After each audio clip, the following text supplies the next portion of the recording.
Filemón, capítulo único, versículo 1.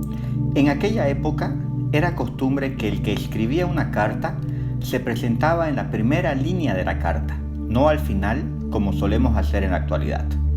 Por ello es que Pablo se presenta en primera instancia como diciendo: «Hola, soy Pablo, prisionero de Jesucristo». Inmediatamente Pablo muestra su condición actual de privación de libertad. Pablo, literalmente hablando, estaba tras las rejas. Era prisionero e incluso en Efesios 6 se presenta como embajador de Cristo en cadenas. O sea, que no solo estaba tras las rejas, sino que además Pablo estaba encadenado.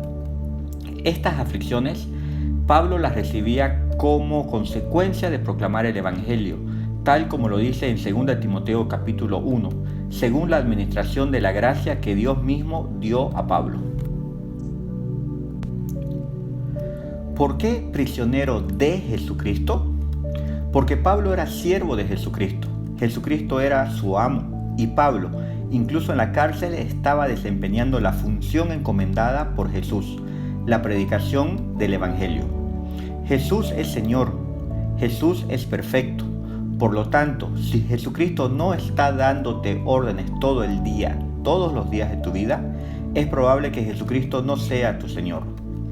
Pero Jesucristo es tan perfecto en todos los sentidos que el siervo anhela con todo su corazón recibir estas órdenes y cumplirlas a cabalidad. Por lo tanto, si tú no anhelas recibir las órdenes de Jesucristo a cada instante de tu vida, y si cuando no las cumples no sientes remordimiento ni pesar, probablemente Jesucristo no sea tu Señor. Pablo es hijo de Dios por la fe que Dios mismo le dio a Pablo para creer en Jesucristo.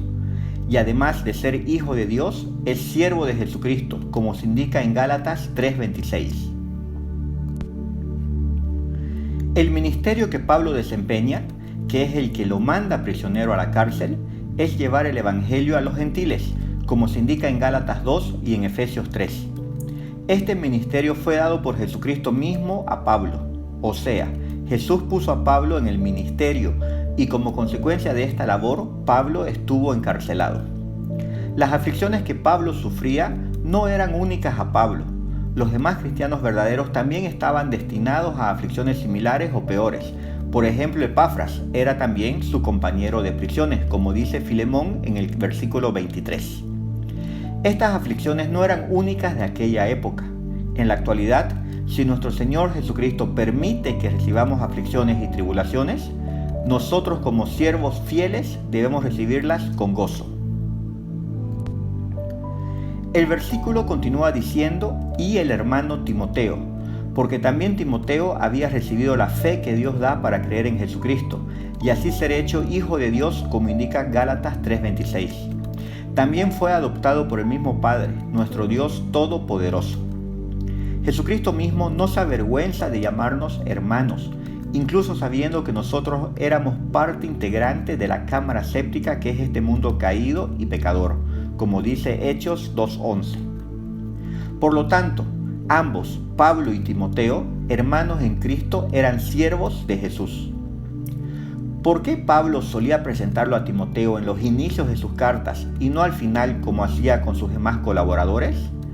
Porque Pablo quería mostrar el lugar importante que Timoteo desempeñaba, puesto que Timoteo sería su sucesor de Pablo en llevar el Evangelio a todas las naciones.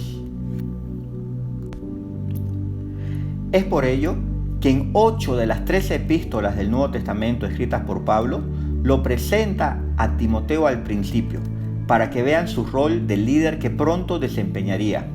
Incluso 2 de esas cartas en realidad eran dirigidas a Timoteo mismo.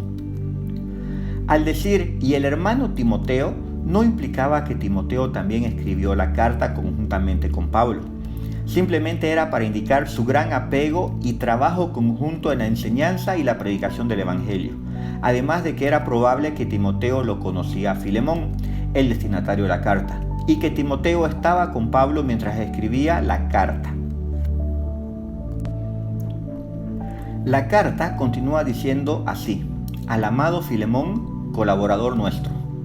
Filemón era amado por Pablo, porque los que estamos sumergidos, fusionados, bautizados, teñidos y revestidos de Jesucristo, los que estamos en coinonía con Jesucristo, estamos bautizados en amor, porque Jesucristo es amor, como dice 1 de Juan capítulo 4, versículo 8. Pablo tenía varios colaboradores, no era un ejército, pero sí era un pequeño equipo de creyentes verdaderos que en realidad no eran colaboradores de Pablo, porque el mismo Pablo aclara que él era colaborador de Dios como somos todos los colaboradores, como dice 1 Corintios capítulo 3. Es decir, en realidad, todos los que colaboramos a los líderes de las iglesias a las que pertenecemos, somos colaboradores de Dios mismo y estamos sujetos a la voluntad de Dios, porque en realidad los colaboradores de los líderes somos siervos del mejor amo que hay, siervos de Jesucristo, como dice 1 Tesalonicenses capítulo 3. Los colaboradores debemos apoyar y consolar en los tiempos que así lo requieran a los líderes, como lo apoyaban y consolaban a Pablo mismo. Ver Colosenses capítulo 4, versículo 11.